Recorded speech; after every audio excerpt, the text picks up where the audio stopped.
brother, Old God and SamAnt. We're going in today on this Friday. I want to talk about Tekashi 6ix9ine, SamAnt. Word came down today that Tekashi, the sentence will be happening about January 24th, 2020, just a few months from now. Now, once again, we know that Tekashi was originally facing 47 years in the federal penitentiary, but we found out, a little while later that he pretty much would be released, probably, maybe, or time reduced if he cooperated fully with the government. He has been cooperating, so we're gonna have to wait and see how much time he gets. What do you foresee happening with Tekashi 6ix9ine on January 24th, 2020, SamAnt? Time served out January 25th, 2020. Get the hell out of here. Yeah, that's what I see, man. Why not let this circus just continue to fucking grow? Right. I mean, with his testimony, he's put more time on them brothers he did dirt with than Amber Geiger did for walking in somebody's crib and murdering them. Simply for putting out hits and doing different things, and basically, for all intents and purposes, being a menace to the city and to society. Not really hurting anybody, but just being a nuisance and a menace, and really igniting flames to start some real, to get people really hurt. Mm-hmm. But at the end of the day, thank God, who really got hurt in any of these situations? We have bullets, we had this, we had that, but who got hurt? When you look at the time these people have to serve, these brothers have to serve for what happened, it makes you sick, man. And right. For him to be able to just go ahead and do what he did and go out and come back into the game and pick up right where he left off, because the more and more I said, no way this couldn't happen, the more and more I'm going, nah, Sam, you tripping. You in a whole different day and age. This ain't 99 no more. This ain't 2005 no more.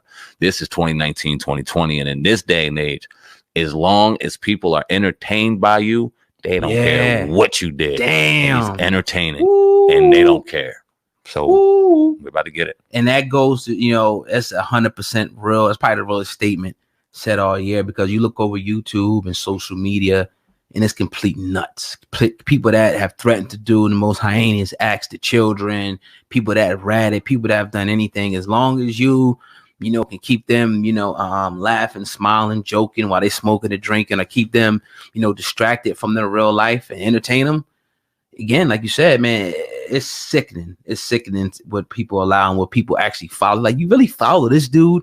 You really support this dude. And in the day and age we're in, he's going to be able to come out, still talk shit, and do what he's going to do, make money, make music, and you're going to still see. I'm interested to see, like, how you got all these hip-hop media outlets who, you go on their Instagram and stuff, they posting the rap pictures up of them. No matter when you talk about XXL, hot new hip-hop lad, you know what I mean? I wonder how many of these people are going to be promoting his music when he gets out, tagging his music under there so they can get their little iTunes sell and still promoting this dude. All of them are. So it's just fake as hell, man. He'll be able to do what he wants to do. Yeah, will he be in danger? Probably, but who's really going to step up and do something to this dude like that? I mean, nobody's even done that to Just Zimmerman yet. Nah, and no one's going to do anything to him. I don't see it happening. I mean, somebody who, unless you got somebody crazy enough to just want to make an extra scene and want to get their face known, as somebody like that want to create a moment, which is this is sick enough to see. You know what I mean? We see a lot, and dare I say, people call us boring sometimes because we won't conform down to the nonsense. You won't see us hooping and hollering and doing anything wild to create a moment. Right. Even though we have no problem, absolutely no problem with going against the grain and taking it all the way there for the people and the loyal listeners on iTunes. If y'all listen, y'all already know what we do. If you watching on YouTube and you want to see what we do, go listen on iTunes.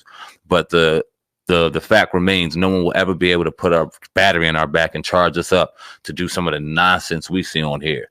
Fathers first, men first. And I see a lot of people selling their souls now just for some attention. At least back in the day, you used to sell your soul and get some kind of money. Right. Now all they looking for is attention. They get it. They stripped it down and made it that simple for people. You see the sister in the zoo about to get ate by a lion. And that pissed me off, because the lion would have bit her. The lion would have died. For what? For this fool in here trying to create a moment? We got sisters in lion cages now. What the hell would you ever thought you would seen that? That's crazy. For a moment. And I'm sure I think they pressed charges against her or something like that. Should probably do more. Yeah, and that whole situation, man, it's just like I saw Ebro. I think they did a video on it, and they asked, would you be able to console, your relative, let alone brother or sister, any relatives, killer, I didn't listen to the video, but it's just a crazy thing, man, to see that they could be so forgiving so quick, and like he's still warm in the ground, bro. Facts. He's my bad. I didn't mean to send that to you. I meant to send that to myself, but that's for the other segment, by the way. Right. But he's still in. He isn't even cold yet. Right. And his brother is giving this woman a hug. Like, I'm not gonna deny that you don't love your brother. I believe you love your brother, bro. But you're so caught up in this shit and brainwashed by this shit, right? Thinking that your life and your soul was gonna go and go to a better place once you die. I'm not mad at you, brother. But come on, man. And then he had the nerve to say, not to cut you off, he had the nerve to say that his brother, this is what his brother would have wanted.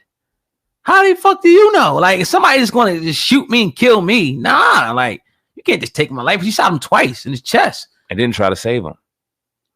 Texted like it was nothing.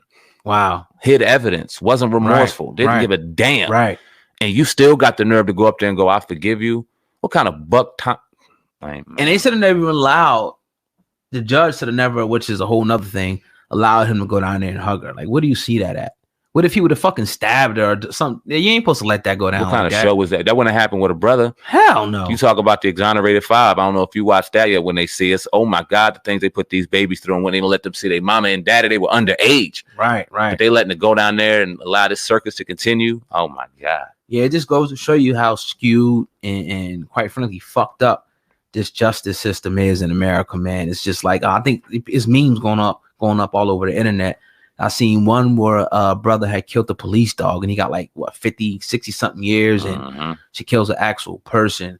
And now everybody's just so forgiving, you know, at least the family's so forgiving of her right here. And also I seen one on Eric Garner. I mean, you know, that situation where they asked her, will she forgive the police officer? She said, hell no. Facts. To say the time for remorse was when my husband was yelling he can't breathe. So that should have been a time for remorse for Amber Geiger when the dude had his damn hands up. And you know, like, how the hell you not know what house you're going into? That's crazy. That's wow. Sad situation, man. Definitely. What can you do, man? We got to police our own, protect our own. And what I mean by that is your household. Yeah. Don't try to go anywhere beyond that, because you're going to get yourself killed. Until we can get together collectively and do it as a unit. You protect your house, plant them seeds. If you having babies, they are the next ones. Make sure you instilling the right values in them.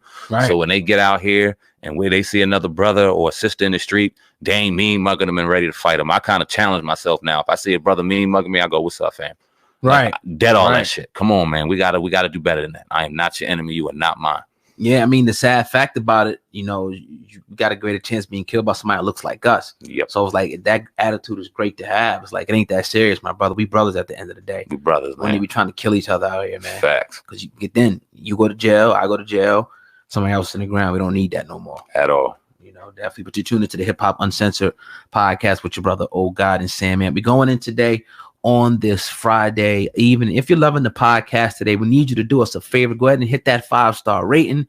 That definitely helps the podcast rank. Also, leave a comment and make sure you subscribe to the Hip Hop Uncensored podcast, the premier podcast for hip hop news right now. Now, Antonio Brown was wilding. He's wilding. You know, we seen about a week and a half ago, he crossed the line, sent some messages out to a young lady, and that right there was like the camera that broke the straw's back for the New England Patriots. They actually let Antonio Brown, they released him from the team after, you know, he left Oakland and, you know, called, what's my man's name, a cracker and all that. And now he found himself in a situation where it probably could be legal. SamAnt, you got the info on Antonio Brown.